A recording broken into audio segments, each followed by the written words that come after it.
All right, what's going on, everybody? Welcome to the Talkin Ball Giants Commanders post-game live stream here on YouTube at PL on NFL. First, want to tell you about BetOnline real quick. It's a Texas showdown in the postseason, and BetOnline is your number one source for all your baseball wagering info with up-to-the-minute stats, news, scores, and matchup breakdowns. Get the latest game odds, spreads, and totals for the NFL and college football at your fingertips with BetOnline's real-time stats, updates, news, and odds. We have everything you need to stay up to speed on each LCS all the way through to the World Series. Head to the website today or use your mobile device to get in on the action. Don't forget to use the promo code BELIEVE to receive your 50% welcome bonus on your first deposit. Bet online where the game starts. And where we start, a Giants victory. We have a win to talk about, 14-7, led by the defense, 6 sacks after having only 5 sacks leading into the game. That was a league low. Dexter Lawrence, Kayvon Thibodeau leading the way. Was impressed with Deonte Banks today. Tyrod Taylor and the Giants offense scoring 2 touchdowns after not scoring a touchdown offensively. The Giants since week 3 against the Niners. They snapped it at 220 minutes. And we are going to get right to your questions right after I just remind you, hit the like button, hit the thumbs up as we're doing this. Hit subscribe on our channel at PL on NFL if you haven't already. And remember, we do super chats and super stickers in here. You can pay some money to have your question elevated to the top of the queue, and I will answer it first. If you do that, that supports what we do here, adds a little pizzazz to the conversation, and helps us continue to grow this great community. We will start with Jake Patterson, loyal follower. Jake, what's up? Welcome. Defense may need to be tested for the league's drug rules since that Bills game.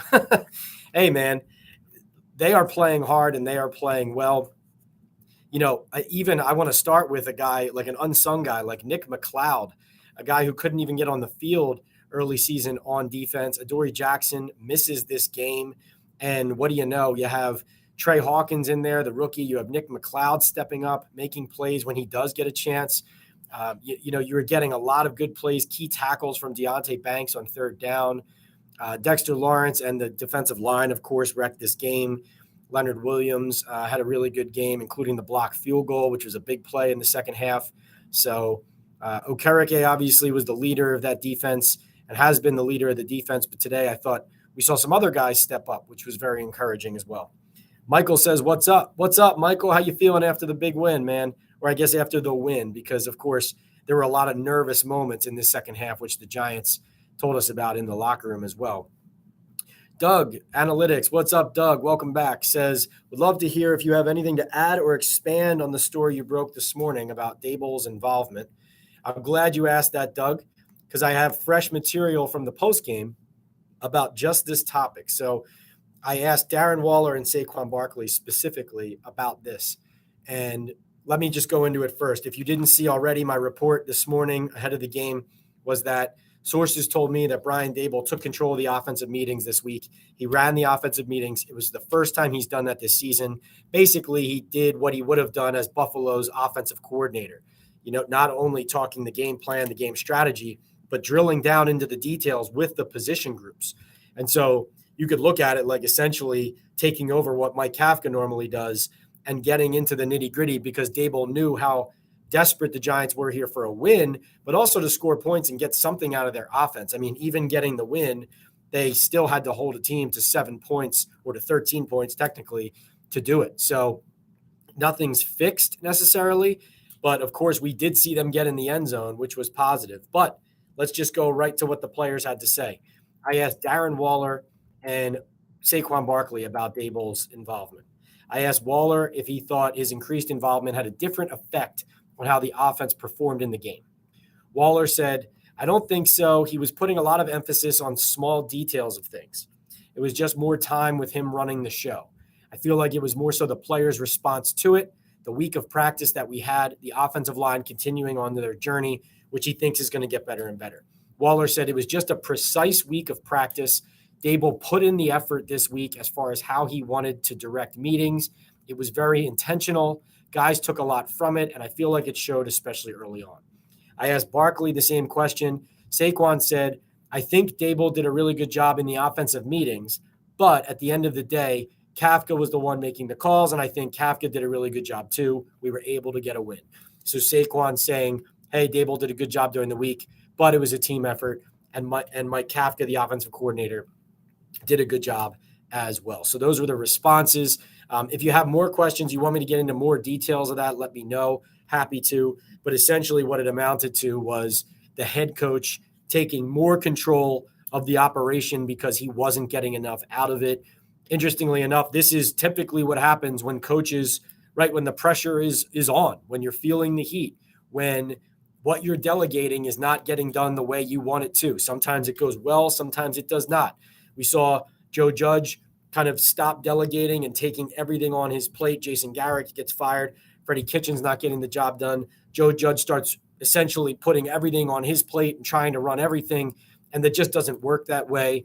Daboll, of course, saw some results, especially early on in this game, from what he did, taking control of the offense. I mean, Tyrod Taylor had 18 of 29 passing, 279 yards, and 2 touchdowns. Of course, once we saw the second half, he kind of short-circuited. The offense short-circuited. I mean, he had 209 of those 279 passing yards in the first half, but it was enough. It was enough to win the game.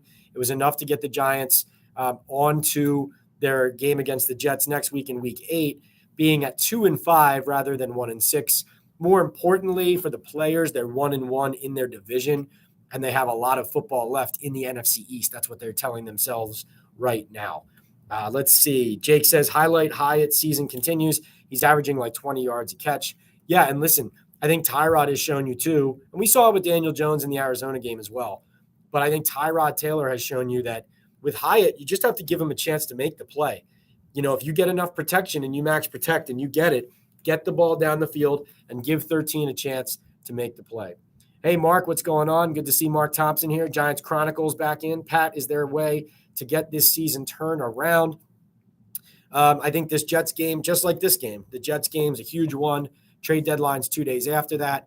I think you'll probably see the Giants making some moves either way. A guy like Paris Campbell, after they signed, is really not involved. Can you get anything for him? Looking at the way the Giants are operating right now, is it realistic that this season can be turned around? I think winning against the Jets, beating the Jets, doing so in an impressive way would give you a lot of life, considering that you have the Patriots, the Raiders, some other beatable teams down the road on your schedule. That said, I think you watch this game, the Giants barely hung on here, and it was against a Washington Commanders team that is very poorly coached. Ron Rivera making several questionable decisions in this game, running the clock out on the end of the first half, not accepting penalties where it was unwise to do so, like at the end of the first half, maybe even on the goal line, instead of giving the Giants a 4th and goal at the goal line in the first half. He backs them up to 3rd and 15, and then Waller scores his touchdown. If you're playing the Patriots, not a great team, but a better coaching staff, one that you think usually isn't going to shoot itself in the foot. Certainly better coach than Ron Rivera. So the Giants, this is their annual get-right opponent. They tied him last year, but it happens again here. A bunch of Giants get right. Banks with his first interception as an NFL player. Darren Waller with his first touchdown as a Giant. Dexter Lawrence with 2 sacks. Kayvon Thibodeau with 1.5. He is now over his total from his rookie year officially. I believe he has 5.5 now. Let's see. Hunter Miller, what's up, Hunter, says, do you think the G-men try moving one of the wide receivers whose role is diminished? I just addressed that with Paris Campbell. Will be interesting to see what happens with Sterling Shepard. Saquon Barkley with an interesting comment about Sterling Shepard after the game. He was being asked a question about the Giants bouncing back from a lot of different mistakes in the game, which was certainly a huge part of the story, and kind of winning despite how they almost gave it up, including Saquon's own fumble. But when it was brought up that Shepard had muffed the punt, Saquon kind of cut off the question and said, hold on a second. I'll post this video online too. He said, hold on a second. What we're not going to do is blame and harp on Sterling Shepard muffing a punt, because he said that's not even his position, but he's asked to go in there and do that anyway in a game. So he was extremely defensive and standing up for his guy, Sterling Shepard, in that moment about, like, let's not blame this on a guy who's jumping in to a position where, as Thomas McGahee, the special teams coach, told us this week, Jamison Crowder, the reason he didn't have a chance to win the job was because the team was handing it to Eric Gray, the rookie, who then muffs a punt early on here. Not a surprise, happens a lot in practice, and then ends up getting hurt. I don't want Eric Gray to get hurt. I hope he gets better, and I hope he gets better as a player. But he's been much better at running back than he has been at returner. So it raises the question of why is he even playing in that position in the first place, which ends up resulting in Sterling Shepard dropping back there, and then you see what happens. Dante, First Seed Sports, with a $3 super chat, super sticker. Love it, Dante. Thank you so much. Really appreciate it. Love it. Tuto Azuri coming in with the $4.99 super chat. Love it, Tuto. Thank you so much. We jump right to the super chat, super sticker questions first, and then I will get right back into the queue. So Dante, yeah, we will celebrate your first super on the live stream. No question about it. Thank you, sir. Let me know where your question is, and I will get to it immediately. Tudo says, massive salutes and respect to Big Boss Pat. You too, Tudo. And all diehard Giants fans in America. Epic win, much needed. Greetings from our entire rugby club in Italy. Huge supporter, huge international supporter. And I could talk all day about how much international support I see from Giants fans wherever I go, when I travel to London, when I go to these overseas games, even talking online and really doing the YouTube. I see a lot coming to me as far as international support for the team and also for the content we're providing here and the inside info. Love it. Dante says, Pat, first time on the chat, definitely won't be the last. Thank you, Dante. I think today was another example of why we need to get Hyatt the ball more. Have you ever seen him field punts at practice? Just saying. Very rarely. I think Hyatt, when he came into the league, he came in with a light physical frame. Now, you saw in the Buffalo game, he can take a hit to make a play, which was certainly not in his scouting report going into the draft. Guys didn't think he could do that around the league, which is part of the reason he fell to the third round. So not that he can't take a hit, but I'm not even sure the Giants are interested in putting him back there, having him take those kind of hits when he can be this impactful and valuable as a weapon in the offense down the field. So I don't expect that to be an option. But certainly the Giants have to figure this out. I mean, Darius Slayton ends up back there at the end more shorthanded. But the fans are onto it, obviously. They're all over the team. Bronx cheers every time a guy makes a fair catch successfully or catches a punt. So certainly something that needs to get ironed out. I have seen Hyatt take like one or two throughout, here and there, but, barely any. I mean, mostly it's Adoree Jackson kind of steps back there. And he didn't play today. Sterling Shepard every now and then. You see, Eric Gray, obviously. And, that's kind of the rotation that we've seen a lot of. And Adoree, of course, we saw he's a valuable player too. He gets hurt last year returning punts, but then Daboll throws him right back there this season as well. So my guess is like if he's healthy again, he's more of an option even than a guy like Jalen Hyatt for sure. Maybe as he kind of puts on some muscle, gets a bit older, more experienced, that's a guy you use that back there. I would even see Wan'Dale Robinson being an option in that role maybe as we go forward, not just this season, but maybe in future seasons as well. A guy who's quick, but number one responsibility is to handle the ball, sure-handedness. And I'm just going to say this. I know I've said this a lot, Giants fans, and we'll get on to something else. But it's a good question from Dante. The Giants, Eric Gray clearly was not the best person for this role in the summer during practice. He wasn't, but they put him there anyway. You can answer your own, go to your own conclusions about whatever the heck that means. Certainly it looks like them trying to force a young player onto the field, even though he wasn't the best option at the position. That's how it looked. And that's certainly how it sounded when Thomas McGahee talked this week at his press conference. All right, let's get back into the queue. Jake's Antonio, what's going on? Good to see you. Loyal supporter as well. Jake says, I feel like Kayvon played better last year, but didn't get the stats, whereas this year it's the opposite. Somehow he has 5.5 sacks this year. Kayvon made some big plays in big spots last year and played strong run defense. This year, he looks like he's getting to the quarterback, especially in the last 3 weeks or so, a little bit more consistently and getting the sacks. Some of the run defense hasn't always been there, but he did set the edge pretty well today at times. I like the way he's playing, but He said this. He said, I'm weak for that. His dropped interception. You know what we're talking about. A play that could have ended the game and did not. You have to make that play. He saw the end zone. He saw the grass in front of him. He saw everything. He didn't catch the ball. So you need more from him. 5th overall pick. He knows that.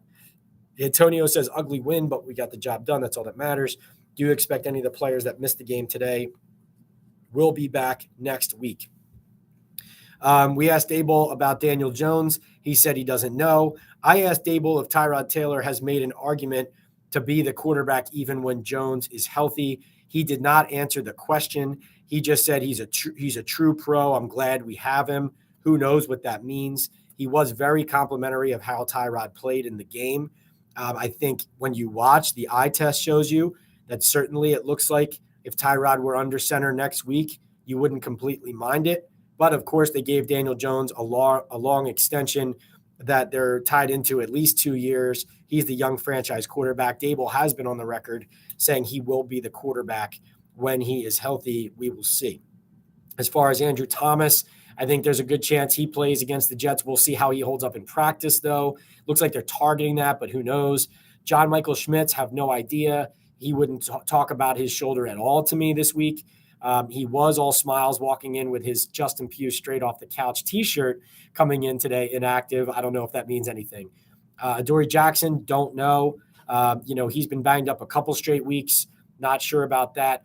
Evan Neal really been battling a bad right ankle. Don't know about that either. Tyree Phillips, of course, straight off the Eagles practice squad, playing right tackle in this game. By the way, I thought the Giants' offensive line held up early and then wore down as the game went on. That will happen against a front like Washington's, which even though they weren't making huge plays early, they're all very good. Like they're all pretty good to very good to excellent players depending on the day. And so that's where Washington's strength of their roster is. And it didn't surprise me that by the end, the Giants were really struggling to hold on there. And then I don't know if I'm missing any other key players that who missed the game there. I think that's it. Let's go to Joel Lopez. Kayvon could have sealed the game for us, but I like how this recent team, no one can make a play when it counts to make a big play. Right. Yeah, no, that exactly. Saquon fumble, Kayvon dropped interception, Sterling Shepard muff punt. Just a lot of different ways that the Giants nearly lost this game and nearly gave this game back to the Commanders. Like I saw at halftime, I think the Giants had an 82% chance to win the game, and that really started to dwindle as the second half wore on. Fortunately, they were able to hold on, but certainly, Joel, I think you speak for all of us probably. I'd be curious what the rest of you think as well. But I think Joel speaks for a lot of us when when he says and when I say it's great to get a win, and a win is a win, but there were so many things that happened in this game that didn't make you feel great either, right? So Mark Thompson.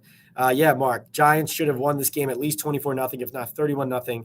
Commanders didn't deserve a point. The Giants defense were that commanding. Yep, for sure. Concerning that they didn't win the game that way, but also encouraging that the Giants were desperate and got it done.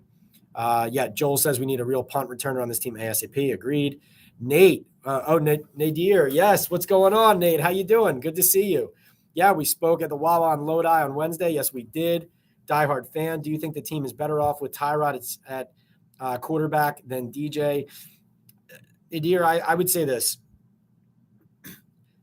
I'm not making an anti-Daniel Jones statement when I say this. This is purely a comment about Tyrod Taylor here. Tyrod Taylor has a calm demeanor and presence about him. I have said this ever since, whether I thought he was going to play a snap or whether he's starting a game. He just is composed and he's calm. He also gets the ball down the field. Like if the ball calls for taking a shot to Jalen Hyatt or to Darius Slayton and getting the ball down the field, he pushes it there. He gets it there. He makes sure that he gives the receiver a chance. That happens in training camp. It happens in practices. It happens in games, what he does. Now, do I think Daniel Jones is the quarterback when he gets healthy? Yes, I do. But is there a quicker hook maybe if the offense isn't doing well and is looking dramatically different and much poorer compared to what it's looked like with Tyrod so far? Maybe. That's what I would say. Remember, this is a team that's building for the future. And, listen, John Mara and Steve Tisch watched the same game you guys did today. as much as Tyrod scored 2 touchdowns and the offense moved the ball a little bit in these last 2 games, you're still talking about 23 total points in 2 games. And I think there's still more head shaking than head nodding going on when it comes to the Giants, from front office to ownership to coaching staff to players on down, about what's going on here. And I still think this is about, what do we have here, right? We've invested money in, this quarterback, this defensive line, this draft pick, this right tackle, this edge, this whatever. What are these guys going to become? Because ultimately that's what you judge the general manager and the head coach on. All right, let's get to some more questions. Nadir, thanks for joining. Thanks for following. Really enjoyed our conversation. Okay, let's see. We have Jake says, did you speak to Shep about the punt mishap? I did not. By the time I got in the locker room, I didn't see him. Giants Chronicles says, Jadon Mickens, would be nice to have him back. We need a punt returner ASAP. Also, the Giants are going to go after Judy again as hard as they did last year. I'm not sure why you would be buying right now as the Giants compared to selling. I don't see that. I do, Jadon Mickens would be a good guy to bring back in. He is a good punt returner. He returned punts for the Super Bowl winning Tampa Bay Buccaneers and Tom Brady's team. So, that's something I was banging the table for in training camp. Completely agree with you. Dan O'Brien, I saw a question there. It says it was retracted. You should dump that question in the queue, man. Let's go. Need those questions ASAP. What you want answered, I can tell you. I can share it. Just came out of the locker room talking to Daboll, talking to the players. If you just got here, or you are new, or you just need a reminder, we do this twice a week normally. We skipped one the midweek this week, but twice a week we do a live chat, typically at halftime of Thursday Night Football, and then after every Giants game as well, post-game live chat. This is an extension of the Talkin' Ball with Pat Leonard podcast, which we do every week as well. Have some great guests on, and this is me bringing direct to you, the fans. We come out of the locker room after games, talking to the players and the coach, and I download with you here. You ask me anything you want. You can pay for super chats or super stickers, get it elevated right to the top. I answer your questions immediately when you do it, and you're supporting our page. If you don't subscribe, follow already, hit subscribe on our page at PL on NFL. Same handle at TikTok, same handle on Instagram, at P Leonard on Twitter. And we are at the NY Daily News website, New York Daily News, nydailynews.com/sports, where you can find my story, quotes. We've already gone over comments from the players on Brian Daboll taking control of the offensive meetings this week. And we've talked a lot about Tyrod Taylor, Daniel Jones, injury updates, who's going to be back next week, the wins, the fact that this team is 2-5 but made a lot of mistakes. Dan O'Brien, download. Oh, here he is. $9.99, hitting big here, Dan O'Brien. Did you ask Graham Gano why he missed the field goal? Were his laces out? An excellent Ace Ventura reference. Laces out, Dan. They're little footballs. I'm always game for a reference to Ace Ventura. Thank you so much for the support, Dan. And I know this, and he's not going to make this excuse, but Gano did have an injury to his left leg this week that had him limited in practice. Not saying that's an excuse, not saying the 15-mile-per-hour wind was an excuse, but certainly I think Graham Gano wants that one back. That obviously threatened the Giants' momentum right away, that they got all the way down the field on what at the point looked like, hey, this could be their best drive of the afternoon. They got to get something here. They don't get in the end zone, and then they don't get the field goal. Credit to the Giants for kind of fighting back and still getting it. But for a guy who signed a contract extension, who normally is completely automatic, obviously not what you want to see. But Dan, my answer for you there is, did not ask Graham specifically about the miss, but I know he was limited all week. And along with the wind and kicking to that side of the stadium at that time of day, I remember him even lining up. I looked over at one of my colleagues and said, it's a little windy from this different distance. This is not automatic. And sure enough, he pushes the field goal and misses it, and the Giants don't get on the board right away until the second quarter when Darren Waller catches that 15-yard touchdown pass. Dan, thank you so much for the support. Huge deal there. We love it. We have Tudo, we have Dante, we have Dan O'Brien jumping in with the super chat and the super stickers. Man, this is probably our best live chat yet. They just keep getting better every week. All right, let's see. Jake says we love some international support. All the way from Australia and waking up at 3 to watch this. No regret. Jake, I can't believe that. I think you told me you were in Australia one time, but I'm thinking about this now, putting together how you are joining us and waking up at 3 a.m. to watch this. And I really appreciate it. I hope you think it's worth your time. And if you want to know anything else, please dump it in the chat. I will answer it. I can't thank you enough for that kind of dedication. You guys are the reason that I have a job. And honestly, I always say this every year, but this is not real work. This is doing what I love. And you guys are the reason I do it. All right, let's see. Joel Lopez says we need a punt returner yesterday. I'm sure the coaching staff will have a bunch of tryouts Monday and Tuesday. I would agree. Radical Sim says, is the running back obsolete?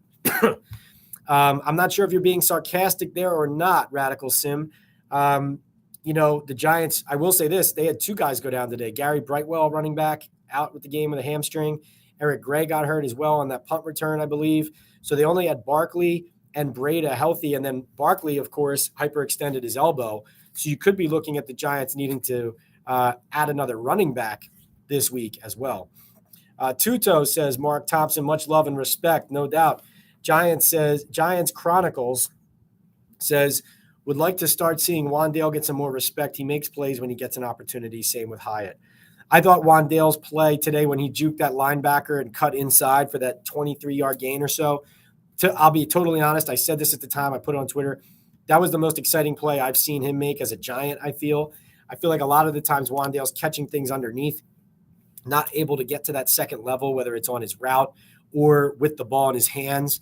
He is undersized. I think sometimes he struggles, with that physical contact underneath. He's he's willing to take the hit. It's just whether you can withstand it and make a play after you take the hit. I like him a lot. He's a good kid. And I love seeing him make plays. Anytime the young guys make plays, that's really encouraging.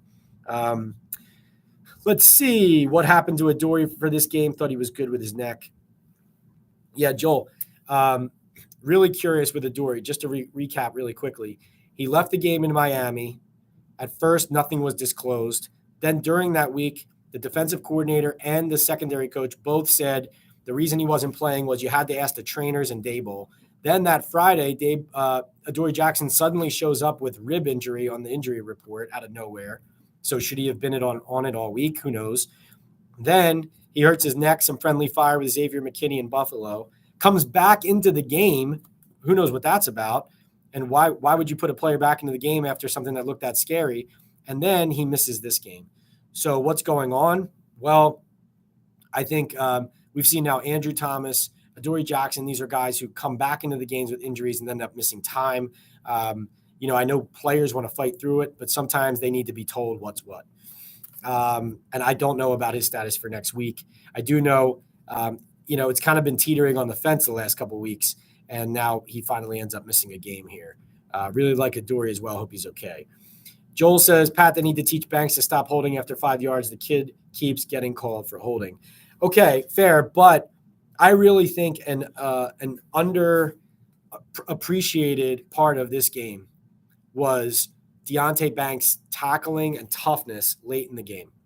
Banks made 2, at least, maybe 3, really good, impressive, tough third down tackles, short of the sticks on his man to force fourth downs, to force the Washington Commanders offense to go again. He's really tough. Love Banks. Love what he did today, and had some great quotes from him post-game that I can share with you if you'd like to hear. Joel with a $10 super sticker, super chat. Let's go.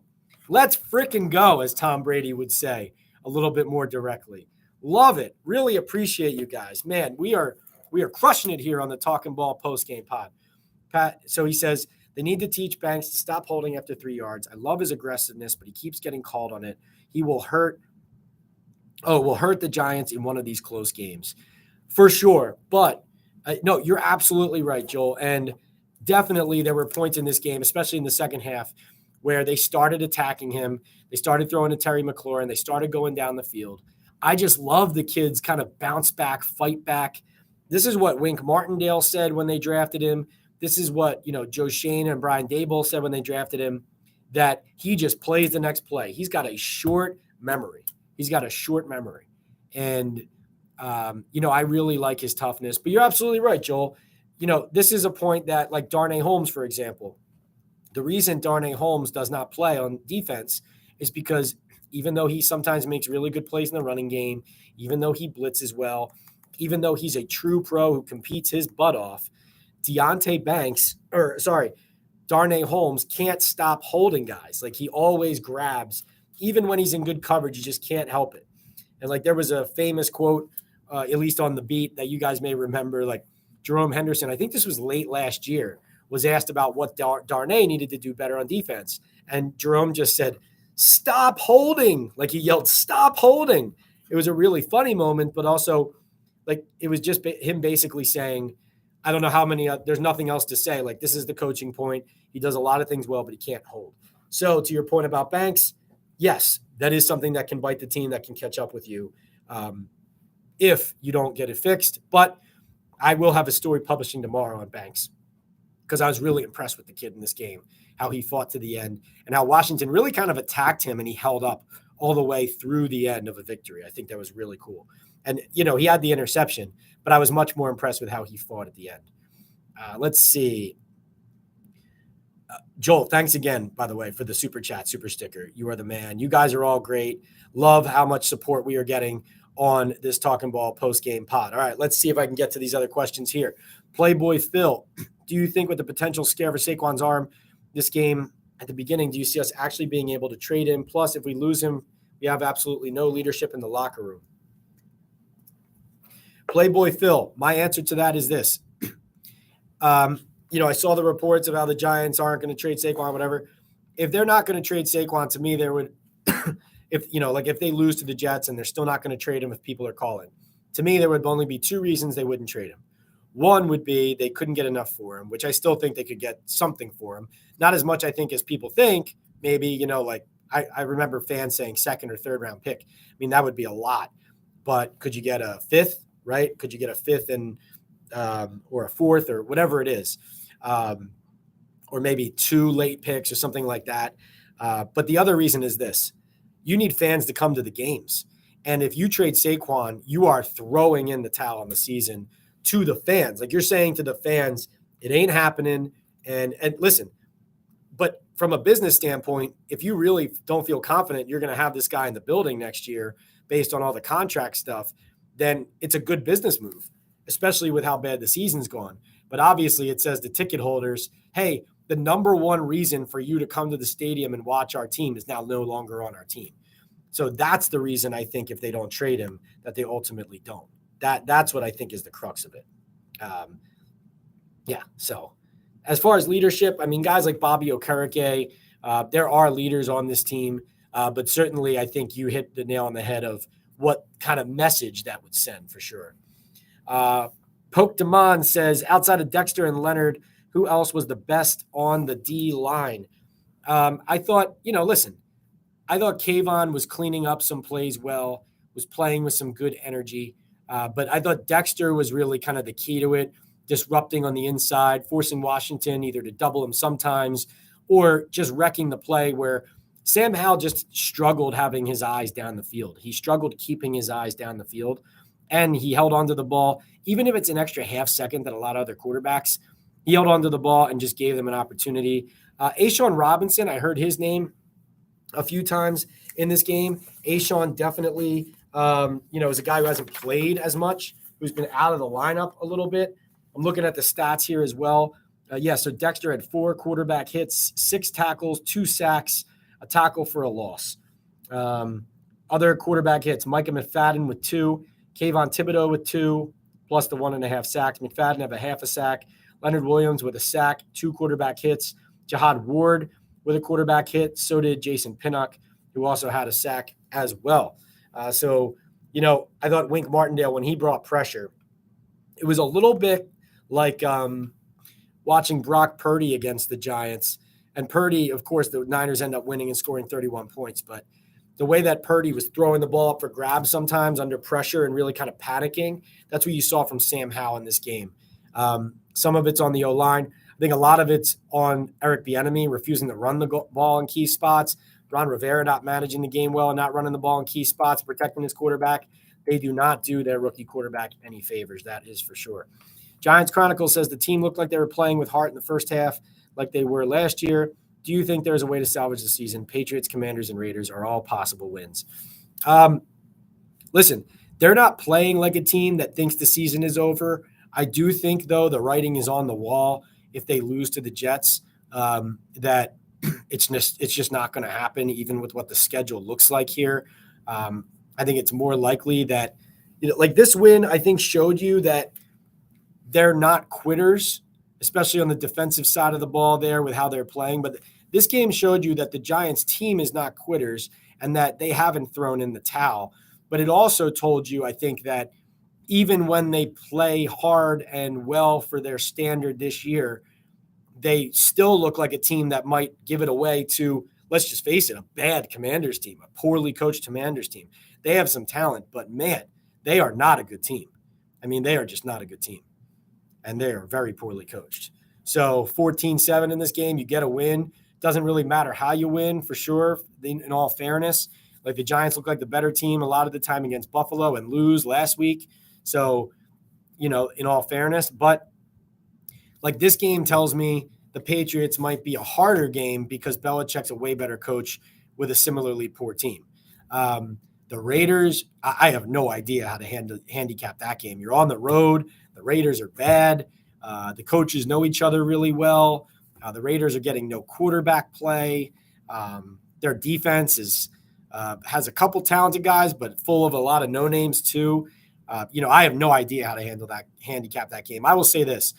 I think the Giants are on par with the Commanders, the Cardinals, the Raiders, the Patriots. Like, I think that's their level right now as a team. The Giants' defense is playing better than that, but their team isn't better than that. And so that's the level they're playing on. So they'll win some and lose some of those games is usually how it goes. Jake says this 23 draft class looking damn good. Everyone contributes, and the late round picks have a roster spot. We'll see. I mean, this was a good day for the rookies for sure. Schmitz is hurt. I liked what Banks did. Hyatt's showing some promise for sure.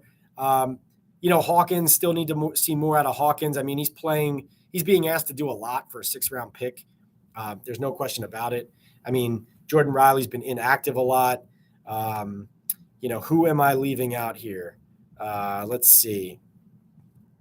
Who am I leaving out? I want to be fair. Oh, Eric Gray, so far, not great return there. Javarius Owens has basically been inactive all year. So, some promise here, but I would respectfully disagree with that, Jake. I think that some of the guys are looking good, but I need to see more. Certainly, I think the Hyatt storyline is very interesting, just compared to how the whole league was basically out on him in the draft. And clearly the kid can make plays, right? Is he perfect? No, I mean, he can make plays down the field, which a lot of offenses can't move the ball down the field, and he's making plays down the field. So I think that's interesting and encouraging that the Giants took him based on what we're seeing in some of these games. Michael Sarasso says, hey, Giants Chronicles, how the heck did the Patriots beat Buffalo? I guess Belichick lit a fire under that Mac Jones. I will say this, the Bills desperately miss Matt Milano, absolutely, on defense.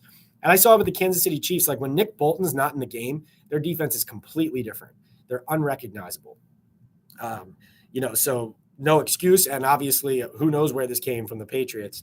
But a big win for them, considering where they were and where they looked like they were possibly headed. Michael Knight says, when Thomas comes back, does Pugh go to left guard? Oh, 100%. And Justin Pugh wants to play left guard. The Giants want him at left guard. That's where they want him. Geez, Dan O'Brien again jumping in with $4.99. My guy, what is up? I really appreciate it. Holy cow. Huge support for the podcast. Dan says with his super chat, his super sticker, his second of the chat. Pat, what was your overall takeaway from this game? Do you feel they are getting better? Is there promise for the future? Dante also with another $2. Really respect you. Okay. So Dan O'Brien's question, what's my overall takeaway? Do I feel they're getting better? Is there promise for the future? My overall takeaway from this game is that the Giants have pride and the season's not completely over because they have a defense that can win them a game. By the way, I want to say this. Brian Daboll was asked, like, hey, do you feel confident that you can win every week based on your defense? And he kind of like minimized that sentiment. Let me actually get you the exact quote on this, Dan, because you're asking me this question. So the question was, at this point in the season, are you certain the defense is going to go out every week and give you a chance to win? Daboll said, I don't think there's any certainty in a season ever, no matter when it is. You've got to put the work in. You've got to go out there and perform well. That's what it comes down to every week. It's a boring answer, but that's the truth. So wait, given a chance to praise your defense, you say there's no certainties in life? What was that? I don't know. But my overall takeaway, Dan, is that the defense is proud. The defense gives them a chance. And especially against either young or subpar quarterbacks, you have to give the Giants at least a chance in that game because of what Wink Martindale and their pressure does against the quarterback they are facing, like Sam Howell in this case. Do I think they're getting better? Offensively, I think there's an argument to be made that with Tyrod Taylor in the game, that they've gotten better. And with Brian Daboll running the offensive meetings this week, is that the reason they scored 2 touchdowns? I don't know. But, you can't not give Daboll credit. If you're going to take credit away from him, like I would if they had no touchdowns and he took over, you have to give him credit for them scoring 2 touchdowns, their first touchdown since week 3, by the way, on offense, when he takes control of the reins offensively during the week. So do I feel they're getting better? Yes, but I do think what's getting in the way, and this answers your question, is there promise for the future?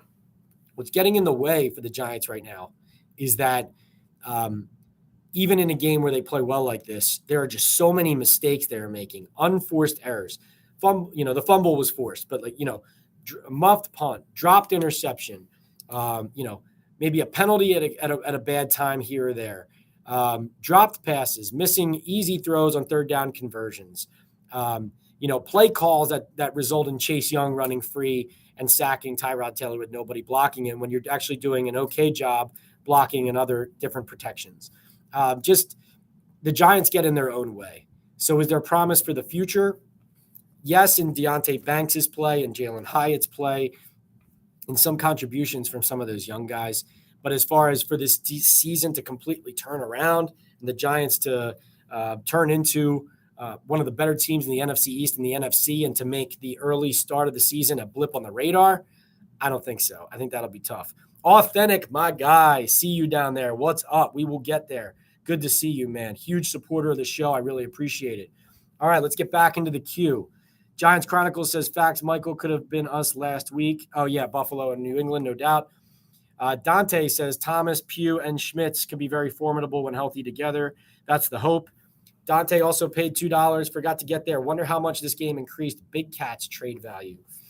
Yeah, I think Leonard Williams has shown that he can help a team. I think we already knew that, if he was one of the players that if the Giants end up selling, he's a guy that you could see a team saying, even before this game, he could give us value, on our defensive front. I mean, usually when a contender is acquiring a guy like Leonard Williams, it's not necessarily to start games. It's to be a part of that rotation and then maybe step in and play more snaps if needed, right? So I agree. That does help his trade value playing that way. Well said.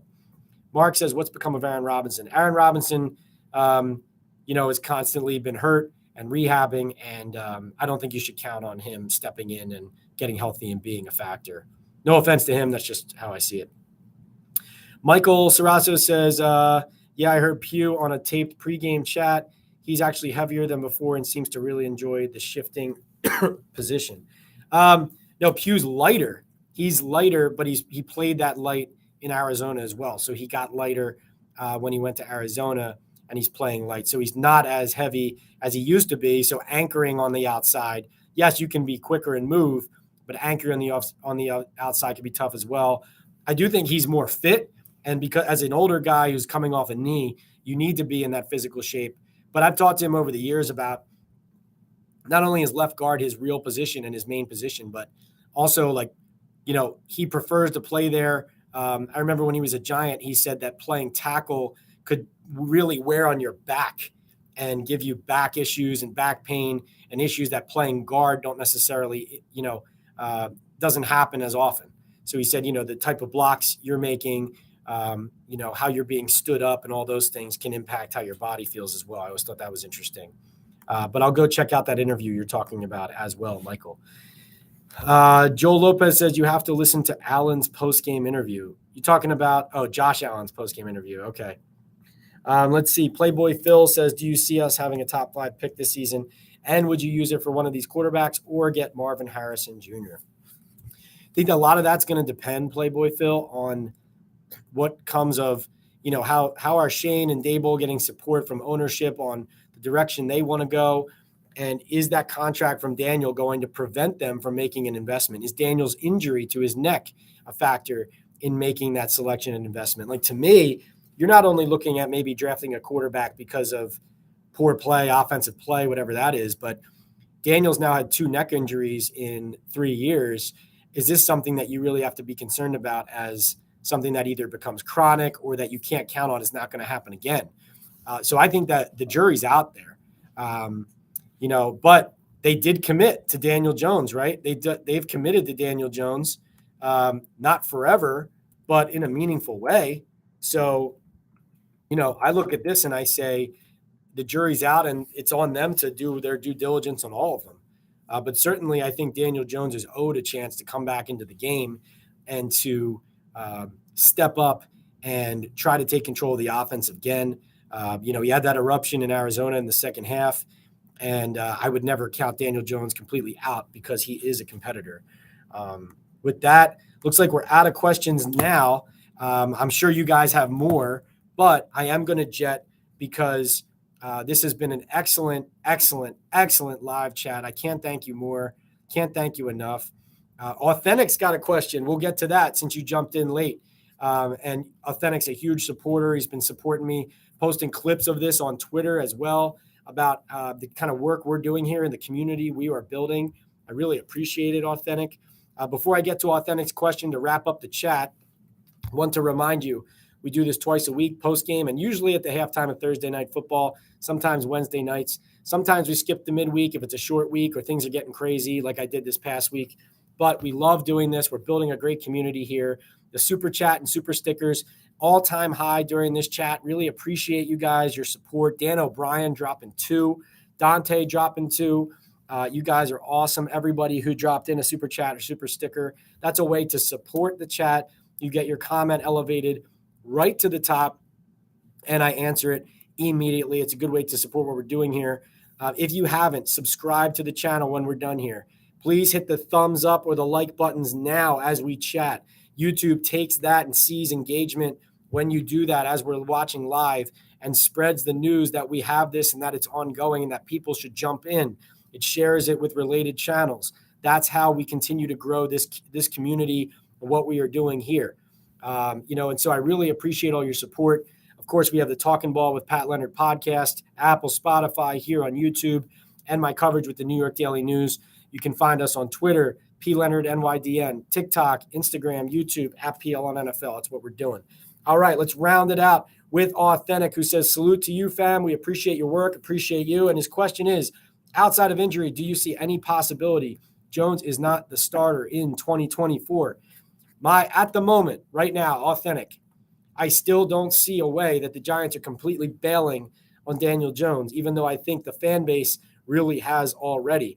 I don't think they are at the point right now, and no one has told me this like in the last day or 2 days or 3 days, but knowing the Giants, knowing how they feel about Daniel, knowing how they operate, how they want to give people a real shot, and how Daniel Jones has endured a lot here and how they didn't give him an offensive line to succeed in the first place, I find it hard to believe Daniel Jones is not the starter next year for the Giants. But as we just got into, things can change. The neck injury has to be a factor. Talking about, is this something we have to be concerned about in the future? Could it recur? It's not like you can guarantee a quarterback's not going to get hit. But at this moment, I still think he's your starter for next year. But to answer someone else's question earlier, are they going to – Playboy Phil said, are they going to have a top 5 pick? That's still on the table here, guys. That's still on the table. I mean, right now, in this game, Tyrod Taylor took some sacks, and you're nearly looking at, is Tommy DeVito going to have to come in? What's going to happen? If Daniel Jones comes back, is he going to be able to stay healthy? Are they going to have to run the offense differently to protect him? Like, there's a lot of factors here. Yeah, Authentic. That's that's the crazy thing about where the Giants are right now. It's the rebuild, but they paid a lot of guys and they committed to this season to try to make progress, and now they've clearly regressed. How far are they going to regress? What does that mean for the quarterback? What does that mean for the coach, the GM, the whole operation, the direction they're going in? Are they making progress? There were some signs of at least some arguments to make progress in this game, but it's been very hard to even come by progress at all at this point. Unfortunately, we haven't heard from ownership. John Mara was given a chance a couple times recently by me and others to talk. He did not talk to the media at all. At one event we attended last week, and then at the owners' meetings, he declined, says thanks, but no thanks. But I'm always going to say thanks to all my fans and all of the Giants fans and all of our supporters here. You guys are all great, from Jake waking up at 3 a.m. in Australia to Tuto supporting all the way from Italy, Dante, Dan O'Brien, everybody, Joel, all you guys weighing in with the super chats, the super stickers, the great questions. I love doing this. I know you can tell I do, but I'm not, this is genuine, straight from the heart. This is awesome. And remember, we have breaking news like our scoop on Brian Daboll taking control of the offensive meetings. You can go see now my story in the New York Daily News. Let's see if I can drop it in the chat before we go. This is my story on Brian Daboll and the Giants winning, with quotes from players after the game, including Darren Waller and Saquon Barkley on Brian Daboll and the impact it had that he ran the offensive meetings. Mark says, good info, Pat. Keep it up. I'm from Barbados, by the way. Man, oh, man, we're going to have to do a chat where I just start by asking right away, where is everybody coming from? Because clearly this is an even more international chat and community than I even realized, which I really love. And I'm going to have to kind of gear some more content that direction, because I already do have some really good relationships, media relationships, NFL relationships, football relationships overseas as well. But I just dropped my story in the live chat there. You can check it out now as we wrap up on the Daily News website. You guys are the best. Thank you so much for joining. I will see you next time. If it's not on the podcast early in the week, we'll be hopefully on Thursday Night Football halftime, talking Giants, answering your questions, and updating you as the Giants go into another must-win game, especially when you talk about beating your MetLife Stadium roommates, the New York Jets, in Week 8, MetLife Stadium next Sunday. Can't wait to talk to you guys then. Thank you so much. We'll talk to you soon.